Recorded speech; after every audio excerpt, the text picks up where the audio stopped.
ወደ ሌላ ሀገር የሚሄድ ሰው ባሮችን ጠርቶ ያለውን ገንዘብ እንደሰጣቸው እንዲሁ ይሆናል። ለእያንዳንዱ እንደየአቅሙ ለአንዱ 5 መክሊት፣ ለአንዱ 2 መክሊት፣ ለአንዱ ደግሞ 1 መክሊት ሰጠና ወደ ሌላ ሀገር ሄደ። 5 መክሊት የተቀበለው ሄዶ ነገደበት፣ ሌላ 5 አተረፈ።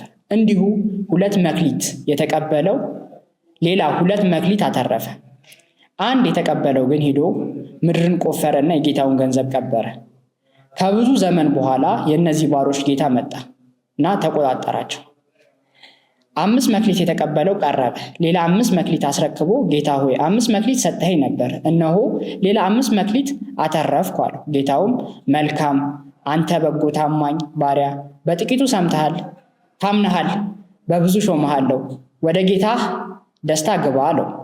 2 መክሊት የተቀበለውም ቀርቦ ጌታ ሆይ 2 መክሊት ሰጠኸኝ ነበር፣ እነሆ ሌላ 2 መክሊት አተረፍኩ አለው። ጌታውም መልካም አንተ በጎ ባሪያ ታማኝ ባሪያ፣ በጥቂቱ ታምነሃል፣ በብዙ ሾመሃለሁ፣ ወደ ጌታህም ደስታ ግባ አለው። 1 መክሊት የተቀበለውም ደግሞ ቀርቦ ጌታ ሆይ ካልዘራህበት የምታጭድ ካልበተንክበት የምትሰበስብ ጨካኝ ሰው መሆንን አውቃለሁ። ፈራው፣ ሄጄ መክሊትን በምድረ በዳ ላይ ቀበርኩት አለው። ጌታውን መልሶ እንዲህ አለው፣ አንተ ክፉ ሐኬተኛ ባሪያ፣ ካልዘራህበት እንድታጭድ ካልበተንኩበት እንድሰበስብ ታውቃለህን? ስለዚህ ገንዘቤን ለለዋጮች አደራ ልትሰጠው በተገባህ ነበር፣ እኔም መጥቼ ያለኝን ከትርፉ ወስድ ነበር አለ። ይሄ የሚገኘው ማቴዎስ ወንጌል ምዕራፍ 25 ላይ ነው። ይህንን ታሪክ ለምን ማምጣት ፈለግኩኝ? ታሪኩ በብዙ ትርጉሞች አሉት። እኔ በዚህ ቪዲዮ ላይ ግን ላሳይ የፈለግኩት ነገር ምንድን ነው? መክሊት የሚለውን ነገር፣ መክሊት የሚባለውን ኮንሰፕት እና እንዴት ነው መክሊታችንን የምናውቀው የሚለውን ነገር ለማየት ነው። ጠቅለል አድርገን ለማየት ነው። ፈጣሪ እንግዲህ ለአንደኛው 5 ሲሰጥ፣ ለአንደኛው 2 ሲሰጥ፣ ለአንደኛው 1 ሲሰጥ አላዳላም። ፈጣሪ በሰው ፊት አያዳላምና ለአንደኛው 5 የሰጠው 5 ማትረፍ የሚችል አቅም እንዳለው ስለተረዳ ነው። ለአንደኛው 2 የሰጠው 2 ማትረፍ አቅም እንዳለው ስለተረዳ ነው። ለአንደኛው 1 የሰጠው 1 አትርፎ ይጠብቀኛል ወይም ደግሞ 1 የማትረፍ አቅም አለው ብሎ ስላሰበ ነው። እንደየአቅማችን፣ እንደየሎታችን፣ እንደየጸጋችን የሆነ ነገር መስራት እንድንችል በዚህ ምድር ላይ መተናል። ያን ነገርም ማሳካት እንችላለን። የእኛ ስራ የሚሆነው መክሊታችንን ፈልጎ ማግኘትና በዛም ብዙ ነገሮችን መስራት፣ ብዙ ሰዎችን ማትረፍ።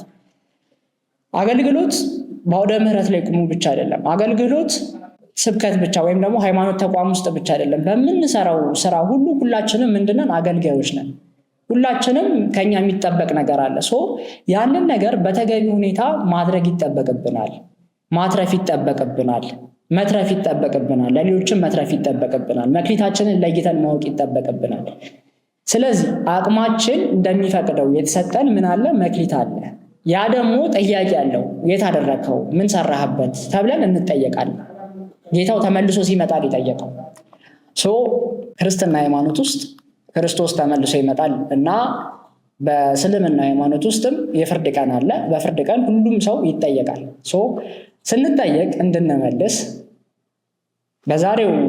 ዛሬ በወጣትነት እድሜያችን መስራት በሚገባን እድሜ ድንጋይ ላይ ቁጭ ብለን ድንጋይ ከማሞቅ ከዛም ማታ ገብቶ በልቶ ከመተኛት ያ መክሊት ሊሆን አይችልምና ማለት ነው። መክሊት ልናተርፍበት የምንችለውን ኢኮኖሚክ አክቲቪቲ ይፈልጋል።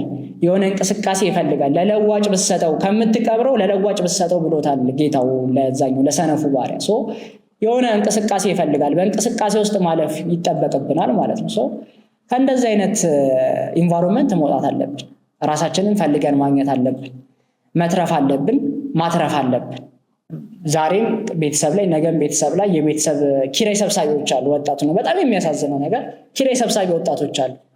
ቁጭ ብለው አይሰሩም፣ ምንም ነገር አያደርጉም። የቤተሰብ የሆነ ቤት ይለቀቅላቸዋል። ኪራይ እየሰበሰቡ የሚኖሩ ወጣቶች አሉና እናንተ ረፉ። ከዚህ እንደዚህ አይነት ነገር መውጣት ይጠበቅባቸዋል። ስራ መስራት ይጠበቅባቸዋል። ማትረፍ ይጠበቅባቸዋል። መማር ይጠበቅባቸዋል። ዘመኑ የቴክኖሎጂ ነው። ብዙ ነገር ልማር ብትሉ ኦንላይን ላይ አቬለብል ነው። ተምሮ ራስን መቀየር፣ ቤተሰብን መቀየር፣ ከዛ ወደ ሀገር መሄድ ነው። ግን ቅድሚያ ምንድነው? ራስን መቀየር። እንጠየቅበታለን። ለተሰጠን መክሊት እንጠየቅበታለን። ለተደረገልን ነገር ማለት ነው። እናትና አባቶቻችን ብዙ ዋጋ ከፍለው ቤት ሊሰሩ ይችላሉ። ከዛ ቤት ኪራይ እየሰበሰቡ ራሱን ሳያሳድግ ሱስ ውስጥ ገብቶ የሚኖር ብዙ ወጣት አለ። ከእንደዚህ አይነት ነገር መውጣት አለብን። መተጋገዝ አለብን። ማሰብ አለብን። ትምህርቶችን መማር አለብን። ትምህርትን፣ እውቀትን መውደድ አለብን። ትምህርት ነው ራስን የሚያሳድገው። አዳዲስ ነገሮችን መሞከር አለብን። እንድናተርፍ ከተሰጠን መክሊት እንድናተርፍ መጀመሪያ ምንድነው መክሊቴ የሚለውን ነገር ማወቅ። መክሊትን ለማወቅ ሰልፍ አዌርነስ ራስን መረዳት ያስፈልጋል። ራሳችንን ከተረዳና ከተገነዘብን በኋላ ነው አንድ ደረጃ ደግሞ ምንድነው መስራት የሚችለው የሚለውን ማወቅ ያስፈልጋል ማለት ነው። እድላችን ብዙ እድሎች አሉ። ከተማ ውስጥ የሚኖሩ ወጣቶች ብዙ እድል አላቸው። ገጠር ውስጥ የሚኖሩ ወጣቶችም ብዙ እድል አላቸው። ሁሉም ቦታ እድል አለ፣ ኦፖርቹኒቲ አለ። ያንን እድል ምንድነው መረዳት ነው የሚያስፈልገው ማለት ነው። እንደዛ ለማድረግ መክሊታችሁን ተጠቀሙበት ለማለት ነው። ሰብስክራይብ አድርጉ። ኦልሞስት 70% ሰብስክራይብ ሳያደርግ ነው የሚያው። ሰብስክራይብ አድርጉ። ምስጋናው አስራት ነበርኩኝ። አመሰግናለሁ። ሀሳብ አስተያየታችሁን ኮሜንት ላይ አስቀምጡልኝ።